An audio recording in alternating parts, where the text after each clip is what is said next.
Switzerland தேசிய பேரவையின் இரண்டாவது துணைத் தலைவராக இலங்கை வம்சாவளி பெண் ஃபராட் ரூமி அண்மையில் தேர்ந்தெடுக்கப்பட்டுள்ளார். இம்மாத ஆரம்பத்தில் அவர் உத்தியோகபூர்வமாக அந்த பதவிக்கு தேர்ந்தெடுக்கப்பட்டதாக சர்வதேச செய்திகள் தெரிவிக்கின்றன. இதற்கு முன்னர் அவர் ஒரு நாடாளுமன்ற உறுப்பினராகவும் சுகாதாரத்துறை சார்ந்த குழுக்களில் தீவிரமாகவும் பணியாற்றி வந்தார்.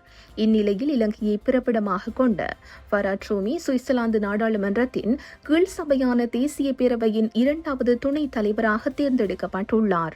தேசிய பேரவையின் இரண்டாவது துணைத் தலைவர் எனப்படுவது சுவிட்சர்லாந்தில் உயரிய பதவியாகும்.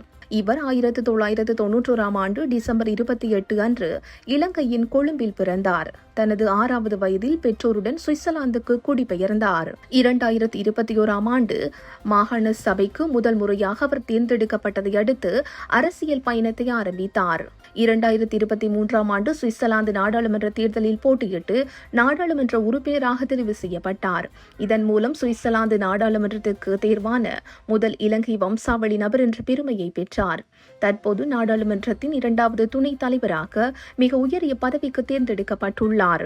மேலும் ஃபராட் ரூமி எதிர்வரும் 2028 ஆண்டில் சுவிட்சர்லாந்தின் நாடாளுமன்ற தலைவராக பொறுப்பேற்பதற்கான வழி இதன் மூலம் உறுதியாகியுள்ளது. சுவிட்சர்லாந்து போன்ற நாட்டில் புலம்பெயர்ந்த பின்னணியை கொண்ட ஒரு பெண் இவ்வளவு குறுகிய காலத்தில் இத்தகைய உச்சத்தை அடைந்திருப்பது சர்வதேச அளவின் கவனத்தை ஈர்த்துள்ளது.